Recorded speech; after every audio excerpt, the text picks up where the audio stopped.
Kalau Tuhan bukan manusia, Tuhan bukan anak manusia, Mas Fikri, sama nggak sama lam yalid walam yulad? Surat Al-Ikhlas, ayat ketiga. Sama. Ya, di Quran ada ayat surat Al-Ikhlas. Qul huwallahu ahad. Allahu somad. Allah, kok tahu? Lam yalid wa lam yulad wa lam yakul lahu kufuwan ahad. Keren, udah tahu. Kok tahu? Udah baca? Jadi sebelumnya ngaji itu sampai tamat Iqra, udah masuk ke Al-Qur'an waktu itu. Serius? Berarti udah Iqranya udah lulus, udah bisa baca Quran. Udah waktu itu kelas 2 SD.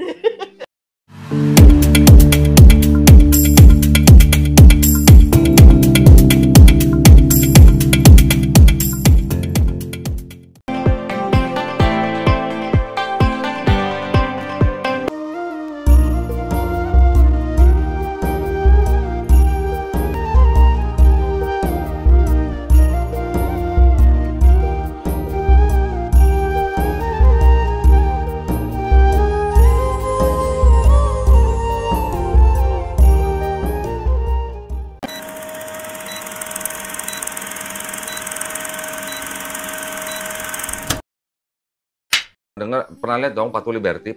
Aha. Nah, itu adalah gambaran Dewi Semiramis, istrinya daripada Namrus. Itu Trinitas pertama tuh, zaman dulu, zaman kuno, sebelum ada Yesus. Ribuan tahun sebelum ada Yesus. Sudah ada konsep Trinitas. Nah, konsep-konsep itu kan yang memang dipercaya oleh orang-orang zaman dulu. Mereka mengadopsi, sampai Kristen pun mengadopsi. Nanti ada lagi, pernah dengar Dewa Serapis? Belum. Di Mesir, ada di Mesir. Di kuilnya Serapis ada lambang salib. Tapi salibnya di atasnya kayak bundaran gini. Terus akhirnya pas ada Kristen, lambang itu diambil, separuh dipakai oleh orang pagan, separuh dipakai sama Kristen, disempurnakan menjadi bentuk salib. Tiap bulan dulu perjamuan kudus kan? Iya. Ya dong. Iya. Makan hosti kan, sama minum anggur kan? Inilah tubuhku, inilah darahku, ya kan? Iya, makanlah tubuh dan minumlah darahku. Untuk apa? Untuk mengingat Yesus. Iya. Katanya kan? Betul. Barang siapa makan roti dan minum darahku akan memperoleh hidup yang kekal. Nah, itu masih apa? Oke? Iya. Itu ternyata sama dengan Dewa Osiris di Mesir. Dewa Osiris tubuhnya dilambangkan dengan roti, darahnya dilambangkan dengan darahnya dilambangkan dengan anggur. Barang siapa makan roti dan anggur, ya, tubuh dan darahnya Osiris akan memperoleh hidup yang kekal. Apa bedanya sama Kristen? Nggak ada bedanya. Tahu dong kata Injil, tahu kan? Tahu. Artinya apa? Kabar baik. Kabar baik itu. Ya, kabar baik, ada juru selamat yang lahir. Iya. Yesus kan? Iya, betul. Julius Caesar di inskripsinya Romawi disebut sebagai juru selamat untuk semua umat manusia. Kaisar Augustus juga disebut juru selamat. Kelahiran mereka berdua juga disebut sebagai kabar baik. Di Markus 1 ditulis apa? Inilah kabar baik. Iya. Nah, ini kabar baik, ini kabar baik. Semua juga kabar baik. Iya, betul. Nama yang lahiran kan. Jadi konsepnya memang banyak yang mengadopsi dari orang-orang yang memang sudah penganut pagan. Makanya ada sebutan anak, ada sebutan bapak. Kalau ada sebutan anak, ada sebutan bapak, karena mereka melihat anak ini punya kemampuan lebih dari manusia lain, dituhankan.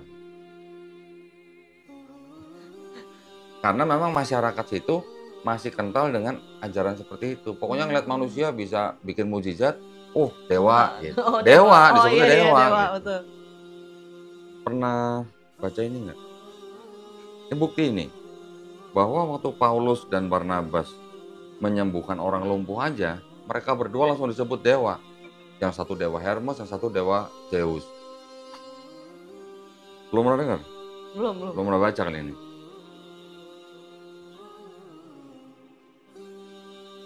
Ini tandanya.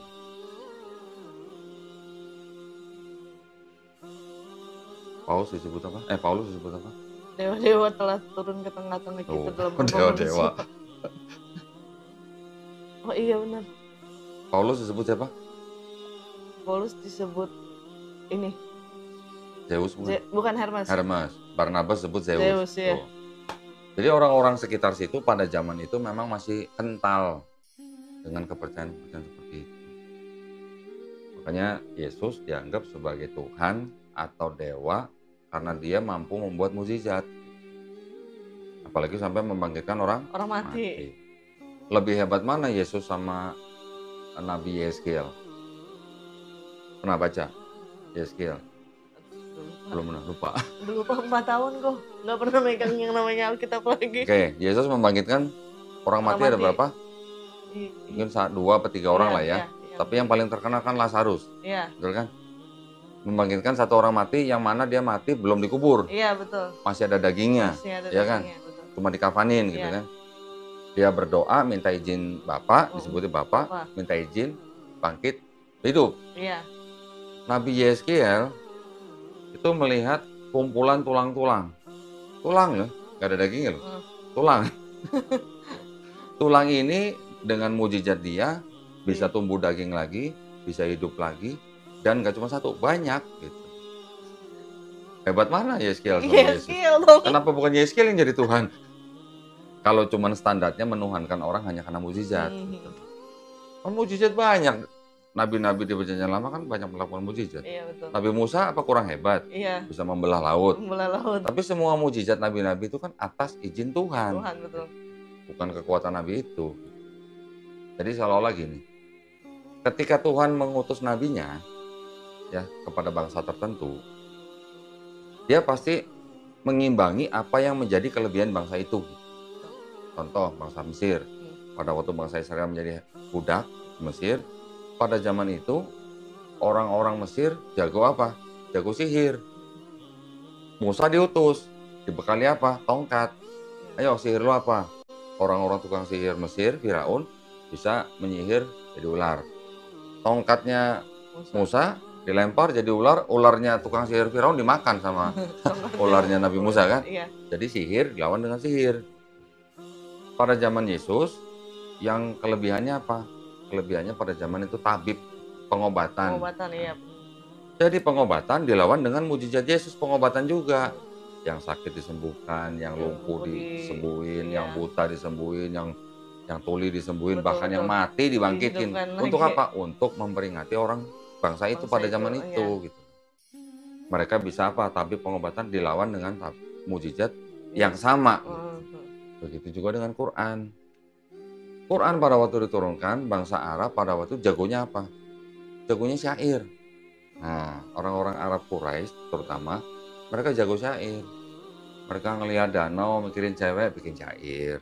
Ngelihat pohon korma, apa, bikin syair. Semua dibikin syair sama orang-orang Arab. Dan memang mereka sangat hebat di dalam syair. Quran diturunkan, syairnya lebih hebat daripada syairnya orang Arab. Bahkan juara syairnya orang Arab mengakui ini nggak mungkin karangan manusia. Sampai begitu. Jadi Tuhan atau Allah Subhanahu wa taala tuh setiap kali mengutus nabi selalu mengimbangi atau bahkan melebihi apa yang suatu bangsa itu punya. Orang-orang pada zaman Yesus juga percaya seorang wanita bisa lahir tanpa ayah. Ya kan? Sebelum-sebelumnya kan percayaan itu sudah ada. Iya. Ya kan? Makanya Yesus dilahirkan juga tanpa ayah. Nabi atau Isa Al-Masih gitu kan. Iya. Diciptakan oleh Allah Subhanahu wa taala hanya dengan apa? Hanya dengan kun fayakun. Iya. Jadi maka terjadilah. Iya, betul. Gitu. Itu untuk mengimbangi juga gitu. Orang-orang yang percaya bahwa dewa ini apa nanti punya anak tanpa hubungan suami istri misalnya. Makanya kan banyak lambang-lambang atau patung, ya, patung-patung pagan itu yang ada sosok perempuan gendong bayi, itu disebut anak ajaib, karena nggak ada ayahnya, gitu. Ya, jadi kira-kira sebenarnya kalau kita mau open mind nih, copot dulu Kristennya, copot dulu Islamnya, atau agama apapun copot dulu. Kita belajar sejarah, belajar budaya, belajar agama dunia maksudnya ya. Ini ada konsep-konsep yang kok mirip dengan Kristen ya? Iya. Nah, jadi kalau ada yang mirip, mungkinkah Kristen ini agama yang memang baru, yang istilahnya diturunkan oleh Yang Maha Kuasa, Iya. atau mengadopsi ajaran-ajaran yang lama. Nah, iya, betul. Ya kan? Iya, iya. Karena tadi kan Paulus sama Barnabas saja disebut Hermes dan Zeus kan. Iya. Jadi orang-orang situ memang masih begitu, masih kental. Nah, itulah di Quran tidak ada sebutan bapak, anak bapak, nggak ada. Iya. Karena sebutan itu yang bisa membuat orang menuhankan si anak. Gitu. Jadi salah persepsinya. Salah.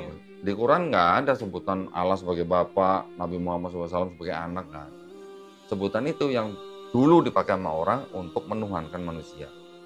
Tetapi kalau yang di Perjanjian Lama, anak Allah adalah sebutan untuk orang soleh. Nah, karena kalau kita bilang, kalau kita tilik lagi nih, kan tadi Kesia sudah bisa membedakan. Kok beda ya Tuhan di Perjanjian Lama sama Tuhan di Perjanjian Baru ya?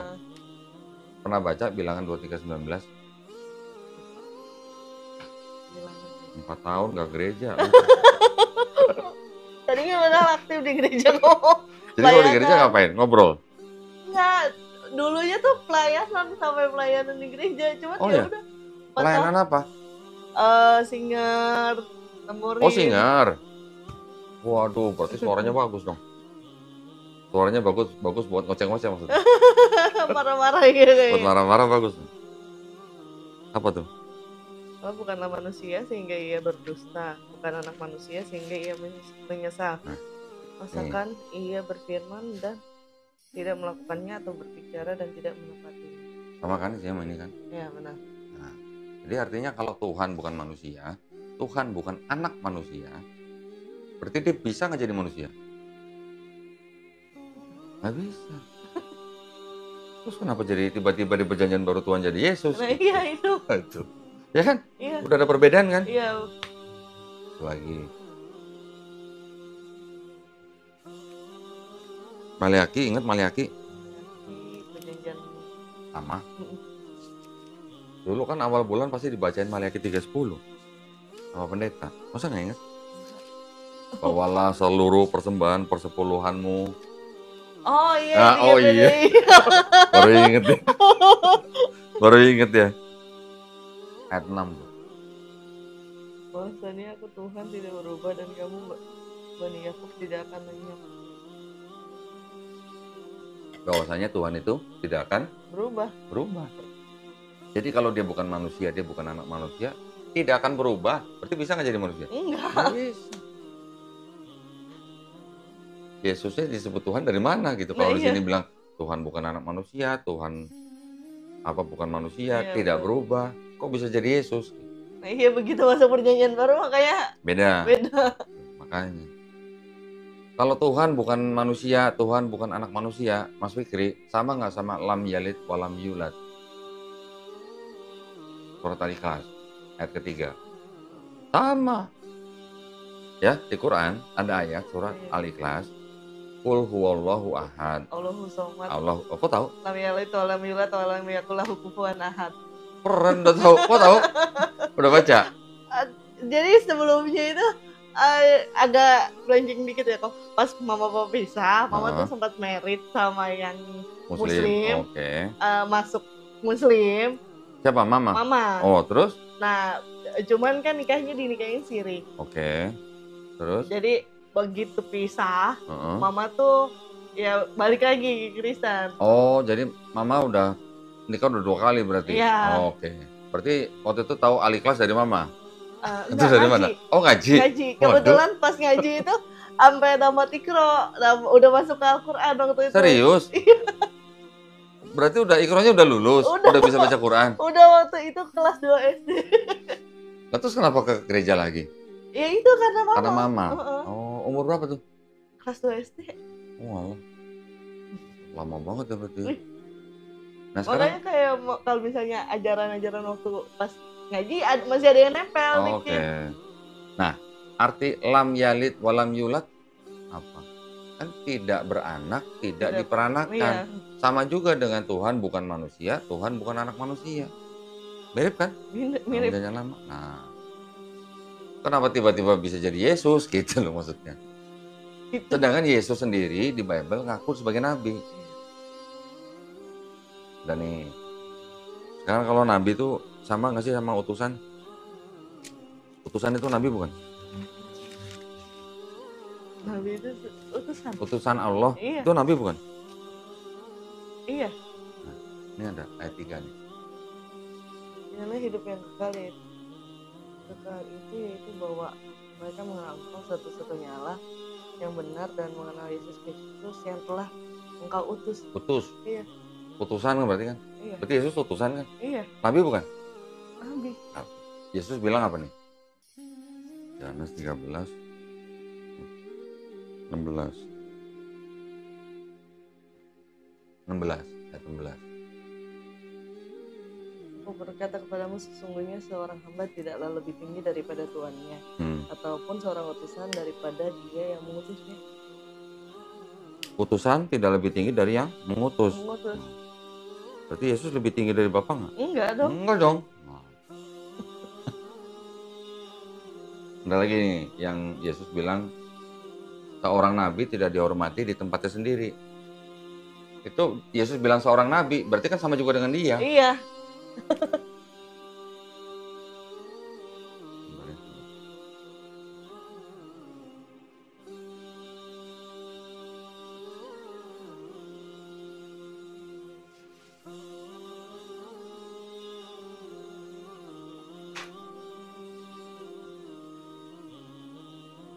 Matius 13:57. 13:57.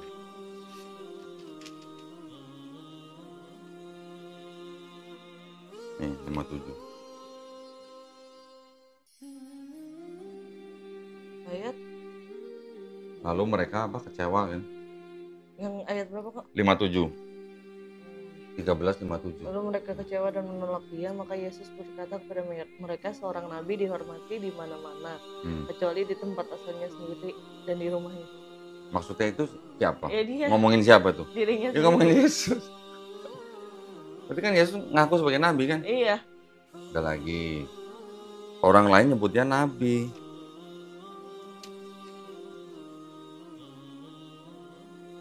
Ini jangan diperhatiin kata Tuhannya ya. Ini di sini katanya kan Tuhan kan, coba. Kata perempuan itu kepadanya,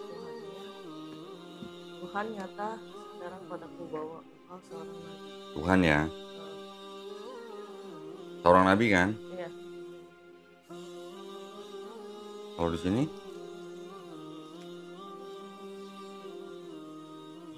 bandingin. Ini di sini Yesus sebut apa? Tuhan. Iya. Di sini Yesus sebut apa? Engkau, ya Tuhan. Ah, beda. Oh Tuhan, ya Tuhan, tentunya engkau adalah seorang nabi. Harusnya Tuhan ya. Iya dong. Dia kan perempuan itu ngomong ke Yesus Tuhan berarti. Sekarang perempuan itu tahu dari mana kalau Yesus itu Tuhan gitu. Iya betul. Tahu dari mana gitu. Ya kan? Masa nyebut Tuhan, belum kenal tahu udah nyebut Tuhan. Ada perbedaan kan? Iya. Oke lah, nanti kalau Kristen bilang maksudnya Tuhan di sini adalah ya sesembahan gitu kan. Ya, tapi tahu dari mana tuh perempuan itu kalau Yesus itu Tuhan. Makanya dikoreksi. Ini terbitan 1974. Ini terbitan 2023. CP2 nih. Bandingin. Tuhan, ternyata sekarang padaku bahwa engkau seorang nabi. Ini apa? Ya Tuhan. Ini? Tuhan. Bisa diganti ya? Baru tahu ya? Baru tahu ya? Kalau bisa diganti-ganti begini, ini kitab suci bukan? Bukan dong. Lu yang ngomong ya, bukan? Iya dong, kan harusnya kalau kitab suci ya nggak bisa diganti. Nah itu. Kenapa? Ini terjemahan, oke, ini terjemahan. Tapi gimana ya? Penggantian ini kan berarti ada maksud tertentu. Iya, betul. Ya dong? Betul.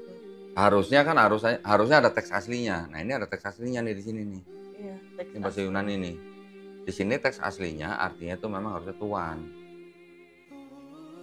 Kalau lagi ngomong sama manusia, ya kita harus menempatkan pada konteks yang benar. Sebagai manusia kita sebut Tuhan. Pernah dengar kata Gusti lah ya.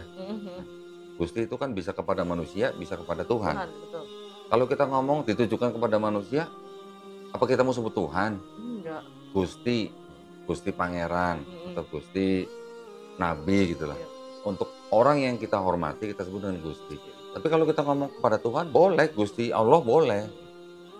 Itu kan harus tepat gitu loh konteksnya. Iya, mau ke manusia atau mau ke Tuhan. Gitu. Nah itulah kata kurios itu. Gak usah teks aslinya yang dirubah lah. Tapi penerjemahannya berubah aja, berarti kan ada maksud tertentu. Iya. Dan menerjemahkannya jujur nggak gitu. Betul. Tapi karena punya doktrin, sudah punya doktrin nih, Yesus Tuhan.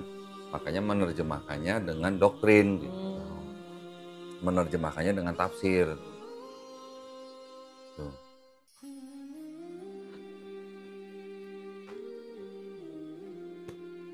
Udah 4 tahun gak ke gereja, lama juga ya? Lama. Udah gak percaya Yesus Tuhan? Atau masih ada sedikit? Kalau misalnya kepercayaan Yesus Tuhan, enggak sih kok. Dari emang pas, jadi sebelum itu tuh sempat pas SMP itu nggak gereja lagi. Kayak marah kan sama Tuhan, kayak kok Tuhan ngasih kayak gini sih, nyokap bokap pisah gitu, kenapa nggak bisa satu gitu. Udahlah, ngambek lah itu. Terus pas itu ada kali sekitar 2 tahun atau 3 tahun nggak gereja. Begitu gereja lagi, yang apa, setiap dengar khotbah sama pendeta ngomong Yesus, Tuhan Yesus gitu, kayak aneh gitu, menolak. Itu dari umur berapa tuh? Mungkin pas umur 15 apa 15? Iya, 13 sama sekitar lah, 14-15 tahun. Iya. Udah nggak percaya Yesus Tuhan? Ya udah, Yesus tuh utusan gitu. Oke. Jadi kalau ke gereja percayanya Yesus Tuhan bukan? Enggak. Jadi kalau berdoa ya udah, ya Allah. Oh, ya Bapa. Ya Allah, ya Bapa. Baru yang nyebut Yesus tuh ya Yesus gitu, nggak ada nama, nggak pakai Tuhan, embel-embel Tuhannya atau apa gitu. Selama ini begitu? Iya. Berapa tahun? Sampai kemarin 4 tahun terakhir? Iya, nggak gereja tuh. Nah kemarin ini kayak kok bilang itu apa namanya, ngimpi gitu kan, ngimpi. Kalau masalah mimpi, jujur Keisha sering gitu istilahnya yang namanya